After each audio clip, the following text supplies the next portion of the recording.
Hello welcome to my YouTube channel. അപ്പോൾ എന്നോട് ഒരുപാട് പേര് ചോദിച്ചിട്ടുണ്ടായിരുന്നു ഞാനിവിടെ വന്നിട്ട് എനിക്ക് എങ്ങനെയാണ് ജോലി കിട്ടിയത്, പിന്നെ എൻ്റെ ഫസ്റ്റ് ജോലി എന്താണ്, എങ്ങനെയാണ് ഇത് കിട്ടുക, എന്തെങ്കിലും വേക്കൻസീസ് ഉണ്ടോ, പിന്നെ റിയൽ എസ്റ്റേറ്റിൽ എങ്ങനെയാണ് ജോബ് കിട്ടിയത്, അങ്ങനെ കുറേ ക്വസ്റ്റ്യൻസ് ചോദിച്ചിട്ടുണ്ടായിരുന്നു. അപ്പോൾ ഞാൻ എല്ലാവരുടെ അടുത്തും ഇങ്ങനെ മറുപടി പറയാറുണ്ട്. പക്ഷെ അതൊരു യൂട്യൂബ് വീഡിയോ ചെയ്യാമെന്ന് എന്നോട് ഈ ഇടയ്ക്ക് ഒരാൾ ചോദിച്ചപ്പോൾ ഞാൻ വിചാരിച്ചു ശരി ഒരു ചെറിയ വീഡിയോ പോലെ ചെയ്യാമെന്ന്. അപ്പോൾ എനിക്ക് എങ്ങനെയാണ് സ്റ്റെപ്പായിട്ട് ഞാൻ എക്സ്പ്ലെയിൻ ചെയ്യുന്നില്ല. എങ്ങനെയാണ് ഞാൻ യു എയിൽ വന്നപ്പോൾ എൻ്റെ ഫസ്റ്റ് ജോബ് എങ്ങനെയാണ്, യു എയിൽ ജോബ് കിട്ടുന്ന ഡിഫിക്കൽട്ട് ആണോ എന്ന് ചോദിക്കുന്നവരുണ്ട്. അതെല്ലാം ഞാനൊരു ബേസിക് ആയിട്ട് പറയാം. അപ്പോൾ എൻ്റെ story, how I got my job, എങ്ങനെയാണ് ഒരു story, how I got my first job, പിന്നെ എങ്ങനെയാണ് ഞാൻ റിയൽ എസ്റ്റേറ്റിലോട്ട് കയറിയത്, ഇപ്പോൾ റിയൽ എസ്റ്റേറ്റ് തന്നെയാണ് നിൽക്കുന്നത്, എങ്ങനെയാണെന്നൊക്കെയുള്ള ഒരു കാര്യം പറഞ്ഞുതരാം. ഞാൻ ഫസ്റ്റ് യു എയിൽ വന്നത് 2022 എൻ്റെ കല്യാണം കഴിഞ്ഞു. ഒരു 20 ദിവസത്തിനുള്ളിൽ ഞാൻ യു എയിലോട്ട് വന്നു. ഞാൻ നാട്ടിൽ സോഷ്യൽ വർക്കറായിട്ട് വർക്ക് ചെയ്തുകൊണ്ടിരുന്നത് കേട്ടോ. ഞാൻ അമൃതയിലാണ് വർക്ക് ചെയ്തുകൊണ്ടിരുന്നത്. ഞാൻ പഠിച്ചത് MSW ആണ്, മാസ്റ്റർ ഇൻ സോഷ്യൽ വർക്ക്. അത് കഴിഞ്ഞിട്ട് എനിക്കൊരു ഒരു മാസത്തിനുള്ളിൽ അമൃതയിൽ, ഒരു മാസം കഴിഞ്ഞിട്ടില്ല, ഞാൻ കോഴ്സ് കംപ്ലീറ്റ് ആയി റിസൾട്ട് കിട്ടി, ഒരു മാസത്തിനുള്ളിൽ എനിക്ക് അമൃതയിൽ പ്ലേസ്മെൻ്റ് ആയി. പിന്നെ 3 വർഷം ഞാൻ അമൃതയിലാണ്. ആ കൊറോണ ടൈമിലും എല്ലാം ഞാൻ അമൃതയിലാണ് വർക്ക് ചെയ്തത്. പിന്നെ ഞാൻ കല്യാണം കഴിച്ചു. കല്യാണം കഴിക്കുന്നതിന് ഒരു മാസം മുമ്പാണ് ഞാൻ ലീവൊക്കെ മീൻസ് ജോലി വിട്ടിട്ട് ഇവിടെ വന്നിട്ട് ഇനി വർക്ക് ചെയ്യാന്നുള്ള രീതിയിലായിരുന്നു. അപ്പം ഭയങ്കര കോൺഫിഡൻസിലായിരുന്നു കേട്ടോ. ഇവിടെ വന്നാൽ എനിക്ക് ജോലി കിട്ടുന്നു, ഞാൻ സാലറി മേടിക്കുന്നു, എല്ലാം സെറ്റ് ആവുന്നു, അങ്ങനെയായിരുന്നു. ഭയങ്കര കോൺഫിഡൻസിലാണ് ഞാൻ ഇങ്ങോട്ട് വന്നത്. എന്നിട്ട് എനിക്ക് റെസ്റ്റ് എടുക്കണം, ഒരു മാസത്തേക്ക് ഞാൻ ജോലി ഒന്നും തപ്പത്തില്ല, ഭയങ്കര റെസ്റ്റ് ആയിരിക്കും എന്നൊക്കെ പറഞ്ഞിട്ടാണ് വന്നത്. കല്യാണം കഴിഞ്ഞ് ജൂലൈ ലാസ്റ്റൊക്കെ ആയപ്പം ഞാനിവിടെ വന്നു. ഞാനിവിടെ വന്നിട്ട് ഒരു മാസം റെസ്റ്റ്, ഓഗസ്റ്റിൽ ഫുള്ള് റെസ്റ്റ് കഴിഞ്ഞ് സെപ്റ്റംബറൊക്കെ ആയപ്പോഴത്തേക്കും ബോറടിച്ച് തുടങ്ങിയപ്പോൾ ഞാൻ ജോലി അപ്ലൈ ചെയ്യാൻ തുടങ്ങിയപ്പോഴാണ് കറക്റ്റ് സിറ്റുവേഷൻ യു എയിൽ എനിക്ക് മനസ്സിലായത്. ഞാൻ അന്ന് അബുദാബിയിലാണ് വന്നത്. യു എയിൽ പല എമിറേറ്റ്സ് ഉണ്ടല്ലോ, അപ്പം ഞാൻ അബുദാബിയിലാണ് വന്നത്. അബുദാബിയിൽ വന്ന് ഞാൻ സെപ്റ്റംബറിൽ ജോലി തപ്പി തുടങ്ങിയപ്പോഴാണ് എന്തുമാത്രം ഡിഫിക്കൽട്ടാണ് യു എയിൽ ജോലി കിട്ടാനെന്ന്. ഞാനിരുന്ന് അയക്കുന്നു, ഒരു ദിവസം 100 മെയിലൊക്കെ ഞാൻ 100, 200, 300 അങ്ങനെ എനിക്ക് മെയിൽ അയച്ചുകൊണ്ടേയിരിക്കുകയാണ്. മെയിൽ അയക്കുന്നു, ലിങ്ക്ഡിൻ നോക്കുന്നു, ഇൻഡീഡ് നോക്കുന്നു, നഗൂരി ഗൾഫ് നോക്കുന്നു, എല്ലാ യൂട്യൂബേഴ്സിൻ്റെയും എല്ലാ പേജസ് എന്തൊക്കെ എനിക്ക് തപ്പാവോ അതെല്ലാം നോക്കുന്നു. സോഷ്യൽ വർക്ക് കിട്ടാൻ ഭയങ്കര പാടായിരുന്നു. കാരണം എന്ന് വെച്ചാൽ ഞാൻ വിളിക്കുന്നിടത്തല്ല അവർ പറയുന്നത് വെച്ചാൽ ഇപ്പം സ്കൂളൊക്കെ ആണെങ്കിൽ നമുക്കൊരു അറബ് വേണം, അല്ലെങ്കിൽ നമ്മൾ ടീച്ചിങ്ങിൻ്റെ സർട്ടിഫിക്കറ്റ് ചെയ്യണം, അങ്ങനെ ക്വാളിഫിക്കേഷൻസ് കുറച്ച് അവർ പറഞ്ഞിട്ടുണ്ടായിരുന്നു. പിന്നെ സോഷ്യൽ വർക്കായിട്ട് വർക്ക് ചെയ്യണമെങ്കിൽ ഇവിടുത്തെ ലൈസൻസ് വേണമെന്നൊക്കെ പറഞ്ഞു. അപ്പം നമ്മൾ എക്സ്പീരിയൻസ് ഇല്ലാതെ നമുക്ക് ആ ലൈസൻസ് ഒന്നും കിട്ടത്തില്ലല്ലോ. അങ്ങനെ ഞാൻ കുറേ കഷ്ടപ്പെട്ട് ഒരു സെപ്റ്റംബറായി ഒക്ടോബറായി എനിക്ക് ഭയങ്കര വിഷമമായി. കാരണം ഞാൻ അത്രയും കോൺഫിഡൻസിലാണ്. നവംബറൊക്കെ ആയപ്പോഴത്തേക്കും കോൺഫിഡൻസ് ഒക്കെ കുറഞ്ഞ് ഭയങ്കര ലോ ആയി. അപ്പോൾ എനിക്ക് എന്ത് ചെയ്യണം എന്നറിയത്തില്ല, ജോലി കിട്ടുന്നതേ ഇല്ല. അങ്ങനെ നവംബർ ലാസ്റ്റൊക്കെ ആയപ്പോഴത്തേക്കും ഞാനിങ്ങനെ ഇന്ത്യയിൽ കൂടെ പോയിക്കൊണ്ടിരിക്കുമ്പോഴാണ് ഒരു എന്താ പറയുക, നഴ്സറി ടീച്ചറിനെ ആവശ്യമുണ്ട്. ഞാൻ എല്ലാ ജോലിയും ഈവൻ ദോ ഞാൻ ക്ലീനറിൻ്റെ വരെ ജോലി അപ്ലൈ ചെയ്തിട്ടുണ്ട്. അത്രയ്ക്ക് ഇതായിട്ട് ഞാൻ അപ്ലൈ ചെയ്തിട്ടുണ്ട്. പക്ഷെ എനിക്ക് അതൊന്നും കിട്ടിയിട്ടില്ല. എനിക്ക് അതുവരെ റിജക്റ്റ് ആയപ്പോൾ വിഷമമായിരുന്നു കേട്ടോ. അത് കഴിഞ്ഞിട്ട് ഞാനിങ്ങനെ നഴ്സറി ടീച്ചറിനെ കണ്ട് അതിനകത്തൊരു നമ്പർ കൊടുത്തിട്ടുണ്ടായിരുന്നു. അങ്ങനെ ഞാൻ ആ നമ്പറിൽ കോൺടാക്ട് ചെയ്ത് കഴിഞ്ഞു. നമ്മുടെ ഓൺ വിസയൊക്കെ ആയിരുന്നു. അപ്പം അവർ പറഞ്ഞു ഇൻ്റർവ്യൂവിന് ആ ക്വാളിഫിക്കേഷൻ ഇല്ല നിങ്ങൾക്ക്, എന്നാലും ഇൻ്റർവ്യൂവിന് വരാൻ പറഞ്ഞു. അങ്ങനെ ഇൻ്റർവ്യൂവിന് ചെന്ന് അബുദാബിയിൽ മുസഫ എന്ന് പറയുന്ന സ്ഥലത്തായിരുന്നു ഇത് അവരുടെ സ്കൂൾ വരുന്നത്. ഇങ്ങനെ ഇലക്ട്രയിലാണ്. അങ്ങനെ രാവിലെ എഴുന്നേറ്റിട്ട് ഒരുങ്ങി അവിടെ ചെന്നു. ഞാനും ആനന്ദം ഉണ്ടായിരുന്നു എൻ്റെ കൂടെ. ഞങ്ങൾ രണ്ടുപേരോട് അവിടെ ചെന്നു, ഇൻ്റർവ്യൂ അറ്റൻഡ് ചെയ്തു. ഒരു 1 ഡേ ഫുള്ള് ഞാൻ അവിടെ നിന്നു. അപ്പോൾ എൻ്റെ അടുത്ത് പറഞ്ഞു നാളെയോടെ വാ. അങ്ങനെ അവിടെ ട്രെയിനിങ് എന്നൊക്കെ പറഞ്ഞ് നമ്മളവിടെ കുറേ ജോലിയൊക്കെ ചെയ്തു. അത് കഴിഞ്ഞ് പിള്ളേരെ പഠിപ്പിക്കുന്നതൊക്കെ എങ്ങനെയാണെന്നും ബാക്കിയുള്ള കാര്യങ്ങളൊക്കെ അവരെ നോക്കി, കുഞ്ഞുങ്ങളെയൊക്കെ നല്ലതുപോലെ നോക്കുന്നുണ്ടോയെന്നൊക്കെ നോക്കി. അങ്ങനെ ഞാൻ നോക്കി. ഒരു മാസം ഇവിടെ ട്രെയിനിങ് ചെയ്യണം. അവർ പുതിയ അവർ നഴ്സറി ഓപ്പൺ ചെയ്തുകൊണ്ട് ഞങ്ങളുടെ വീടിന് തൊട്ടപ്പുറത്ത് ഒരു 10 മിനിറ്റ്സ് നടക്കാനുള്ളൂ. അപ്പോൾ അവിടുത്തെ വേക്കൻസിക്ക് എന്നെ വിളിച്ചത്. അപ്പം നിങ്ങൾക്ക് അവിടെ പോവാമെന്ന് പറഞ്ഞു. അപ്പം ഞാൻ പറഞ്ഞു ഓക്കെ ശരി എന്നൊക്കെ പറഞ്ഞ് ഇവിടെ ഒരു മാസം ഞാൻ ട്രെയിനിങ്, ഒരു മാസമാണോ ഒരു 15 ദിവസം, എനിക്ക് ഓർമ്മയില്ല, 2 വർഷം മുമ്പാണ്. അപ്പോൾ ഒരു 15 ദിവസം 20 ദിവസം ഞാൻ പോയെന്ന് തോന്നുന്നു. ട്രെയിനിങ്ങിന് പോയി. ഡിസംബറിലാണ് പോയത്. ജാനുവരി ആയപ്പോൾ ഞങ്ങളുടെ വീടിൻ്റെ അടുത്ത് ഇലക്ട്രയുടെ അടുത്ത് തന്നെ അവർ തുടങ്ങിയൊരു സ്കൂളിൽ ഞാൻ ചെന്നു. ഞാനായിരുന്നു ടീച്ചർ, ഒരു അസിസ്റ്റൻറ്റ് ടീച്ചർ ഉണ്ടായിരുന്നു. അപ്പോൾ ഞങ്ങൾ രണ്ടുപേരോടായിരുന്നു വർക്ക് ചെയ്യുന്നത്. കുട്ടികളൊക്കെ വരുന്നു. എനിക്ക് ഭയങ്കര ഡിഫിക്കൽട്ടായിരുന്നു കേട്ടോ ജോലി. ഞാൻ 5 മാസം പോയി. ഞാനാണെങ്കിൽ പറയാനാണെങ്കിൽ ഭയങ്കര, ഞാനത് ചെയ്യാത്തത് കൊണ്ടാണോ അത് എൻ്റെ മിസ്റ്റേക്ക് കൊണ്ടാണോ എന്താണെന്നറിയില്ല, ഞാൻ ഭയങ്കര കഷ്ടപ്പെട്ട് രാവിലെ എഴുന്നേറ്റ് പോകുന്നു. എനിക്കൊരു സമയമില്ല. ഭയങ്കര ഹാർഡ് വർക്കിംഗ് ആണ്. ടീച്ചറിന് ജോലിയൊക്കെ എളുപ്പമാണെന്ന് പറയുന്നവരുണ്ടായിരുന്നു. പക്ഷേ എനിക്ക് ഭയങ്കര ബുദ്ധിമുട്ടായിരുന്നു. ഞാൻ കുറേ ഒരു 4 മാസം 5 മാസമൊക്കെ ആയപ്പോഴത്തേക്കും ആണെന്ന് പറഞ്ഞു, എന്നാൽ വേണ്ടെങ്കിലും നിർത്തിക്കോളാൻ പറഞ്ഞു. അങ്ങനെ അത് കേൾക്കാൻ വേണ്ടി കാത്തിരുന്നേ. ഞാനതങ്ങ് നിർത്തി കഴിഞ്ഞ് ഞാൻ നാട്ടിൽ പോയി. ആനന്ദിൻ്റെ ബ്രദറിൻ്റെ കല്യാണം ഉണ്ടായിരുന്നു, റിലേറ്റീവ്. അപ്പം ഞങ്ങൾ നാട്ടിൽ പോയി ഒരു 10 ദിവസം ഉണ്ടായിരുന്നു. അത് കഴിഞ്ഞ് ഞങ്ങൾ തിരിച്ചു വന്നു. വീണ്ടും ഞാൻ ജോലി തപ്പി തുടങ്ങി. എനിക്കറിയാം ഇതേ തന്നെ സെയിം സിറ്റുവേഷൻ. ഒന്നെങ്കിൽ നമ്മളെ വിളിക്കണം, എക്സ്പീരിയൻസ് ഇല്ല എന്ന് പറഞ്ഞാൽ നമ്മളെ വിളിക്കുന്നവരെല്ലാം റിജക്റ്റ് ചെയ്യാണ്, അല്ലെങ്കിൽ എന്തെങ്കിലും റെഫറൻസ് ആരെങ്കിലുമൊക്കെ ചെയ്യണം. അതും നമുക്ക് ആരുമില്ല.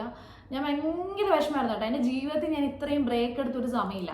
ഞാൻ എന്തിനാണോ പിന്നെ സെപ്റ്റംബർ വെറുതെ റെസ്റ്റ് എടുത്തതെന്ന് ഞാൻ ആലോചിച്ചു. സെപ്റ്റംബർ ഓഗസ്റ്റ് റെസ്റ്റ് എടുത്ത് ആ സമയം അപ്ലൈ ചെയ്തായിരുന്നു എന്ന് ആലോചിച്ചു നോക്കി. പിന്നെയാണ് അപ്പം എൻ്റെ അടുത്ത് ആനന്ദ് പറഞ്ഞത്, നീ വ്ളോഗിങ് ഒക്കെ ചെയ്യുന്നില്ല, നീ വ്ളോഗിങ് ഒക്കെ ചെയ്യുക, അല്ലെങ്കിൽ അങ്ങനെ എന്തെങ്കിലുമൊക്കെ ചെയ്യുമെന്ന് പറഞ്ഞു.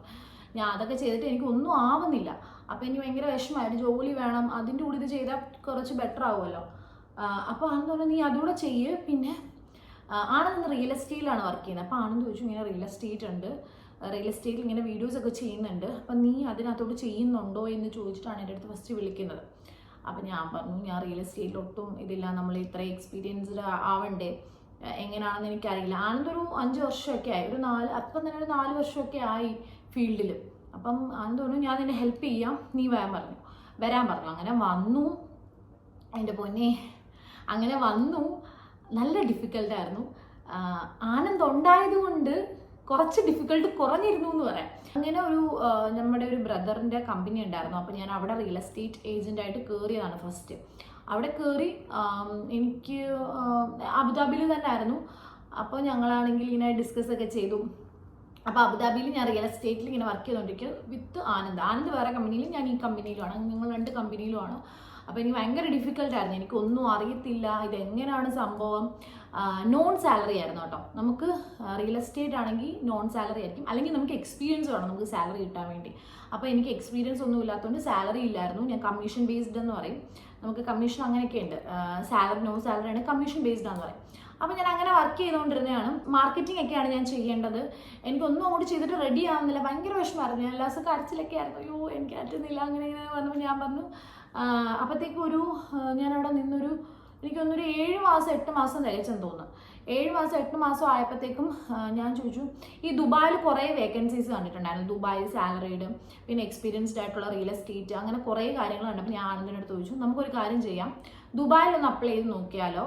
ദുബായിലോട്ട് കുറച്ചുകൂടെ നല്ലതാണെന്ന് പറയുന്നത്. ദുബായിൽ റിയൽ എസ്റ്റേറ്റിൻ്റെ കുറച്ചുകൂടെ അടിപൊളിയാണ് ദുബായിൽ. അപ്പോൾ നമുക്ക് ദുബായിലോട്ട് അപ്ലൈ ചെയ്യാമല്ലോ എന്ന് പറഞ്ഞ് ഞാനും ആനന്ദോട് അപ്ലൈ ചെയ്തതാണ്. നമുക്കിവിടെ ഒരു കമ്പനിയിൽ കിട്ടി. മാനേജ്മെൻറ്റിൽ എല്ലാവരും മലയാളീസ് തന്നെയാണ്. മോസ്റ്റ് ഓഫ് ദ പീപ്പിൾ ഓഫീസിലുള്ളത് സൗത്ത് ഇന്ത്യൻസ് തന്നെയാണ്. ഞാനിവിടെ വന്ന് എല്ലാവരും എന്നെ ഭയങ്കരമായിട്ട് ഹെൽപ്പ് ചെയ്തു കേട്ടോ. എനിക്ക് ഭയങ്കര ഒരു സപ്പോർട്ടായിരുന്നു ഈ ഓഫീസിൽ തന്നെ. ഒരുപാട് പേര് എന്നെ ഹെൽപ്പ് ചെയ്തു. ഞാൻ വീഡിയോസ് ഇടാൻ മാർക്കറ്റിംഗ് ഒക്കെ സ്റ്റാർട്ട് ചെയ്തു. അങ്ങനെയൊക്കെയാണ് എനിക്ക് ഇവിടെ ജോലി കിട്ടിയത്, ഇങ്ങോട്ട് മാറ്റം കിട്ടിയത്. അങ്ങനെ ഇവിടുത്തെ ഇൻ്റർവ്യൂ എങ്ങനെയാണെന്ന് വെച്ച് കഴിഞ്ഞാൽ ഫസ്റ്റ് ആനന്ദ് ഞാൻ ഒരു കമ്പനിയിലാണ് കേട്ടോ കയറിയത്. അപ്പോൾ ആനന്ദിന് ഇൻ്റർവ്യൂ ഉണ്ടായിരുന്നു, പിന്നെ എനിക്ക് ഇൻ്റർവ്യൂ ഉണ്ടായിരുന്നു. ഞങ്ങൾ 2 ഇൻ്റർവ്യൂ എടുത്തു. ഞങ്ങൾ വീഡിയോസ് ഒക്കെ ചെയ്യുന്നുണ്ട്, മാർക്കറ്റിംഗ് ഒക്കെ നോക്കി. അങ്ങനെയാണ് നമുക്കിവിടെ ജോലി കിട്ടിയത്. ഇൻ്റർവ്യൂസ് ഒക്കെ അവിടെ എടുക്കും. പിന്നെ എങ്ങനെയാണ് റിയൽ എസ്റ്റേറ്റിൽ നിങ്ങൾ ജോലി കിട്ടുന്നതെന്ന് പറഞ്ഞാൽ നിങ്ങൾ അപ്ലൈ ചെയ്യുക. എക്സ്പീരിയൻസ് ഇല്ലെങ്കിൽ നിങ്ങൾക്ക് സാലറി കിട്ടാൻ ഭയങ്കര ബുദ്ധിമുട്ടാണ്. എക്സ്പീരിയൻസ് വെച്ചിട്ടാണ് അവർ സാലറി തരിക. Most of the real estate ഏജൻസിനും സാലറി കിട്ടുക. മിക്കവാറുള്ളവരും സാലറിയിലല്ല വർക്ക് ചെയ്യുന്നത്, നോൺ സാലറീഡ് ആണ്. പിന്നെ അത് കഴിഞ്ഞിട്ട് റിയൽ എസ്റ്റേറ്റ് എളുപ്പമാണോ എന്ന് വെച്ച് കഴിഞ്ഞാൽ എളുപ്പമുള്ളൊരു ജോബേ അല്ല. ഇത് 24/7 റിയൽ എസ്റ്റേറ്റ് തന്നെ ഇരിക്കേണ്ടി വരും.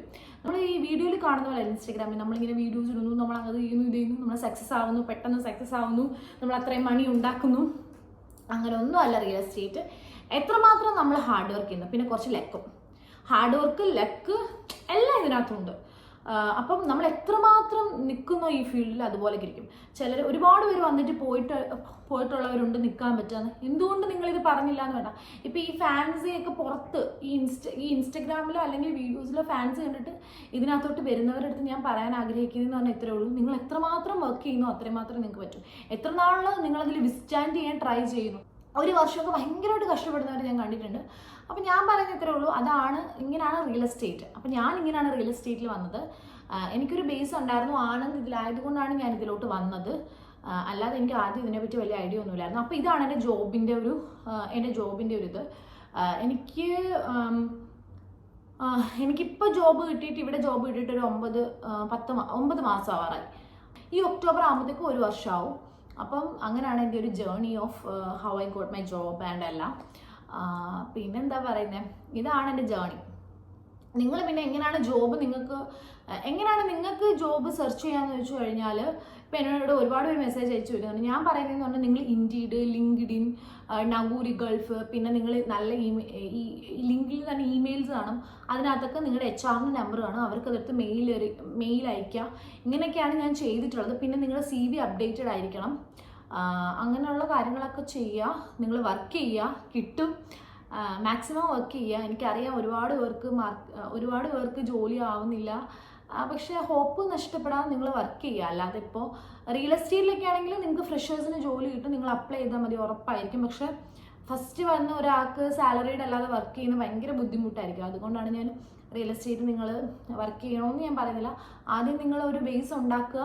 അത് കഴിഞ്ഞിട്ട് നിങ്ങൾ റിയൽ എസ്റ്റേറ്റിലോട്ട് വരാൻ നോക്കുന്നെങ്കിൽ നോക്കുക. ഇനി വേറെ എന്തെങ്കിലും ഡൗട്ട്സ് ഒക്കെ ഉണ്ടെങ്കിൽ താഴെ കമൻറ്റ് ഇടാം. അപ്പം എൻ്റെ ഒരു സ്റ്റോറി ഇങ്ങനെയാണ് ജോലി കിട്ടിയതും. ഞാൻ ആദ്യം എനിക്ക് ബുദ്ധിമുട്ടായിരുന്നു, പിന്നെ റെഡിയാക്കി വന്നു. അത് എനിക്ക് ആനന്ദിൻ്റെ ഒരു ബേസ് ഉണ്ടായതുകൊണ്ടാണ് ഞാനിവിടെ കുറേ നാൾ പിടിച്ചു നിന്നത്. ഒറ്റയ്ക്കൊക്കെ വരുന്നവരെ എനിക്കറിയാം ബുദ്ധിമുട്ടാണെന്ന്. പക്ഷെ നിങ്ങൾ ട്രൈ ചെയ്യ്, യു വിൽ ഗെറ്റ് ഇറ്റ്. അപ്പോൾ വേറെ എന്തെങ്കിലും ഡൗട്ട് ഉണ്ടെങ്കിൽ താഴെ കമൻറ്റ് ഇട്ടാൽ മതി. അപ്പോൾ ഇന്ന് ഇത്രയേ ഉള്ളൂ. Okay, bye bye. അടുത്ത വ്ളോഗിൽ കാണാം. Okay, bye bye.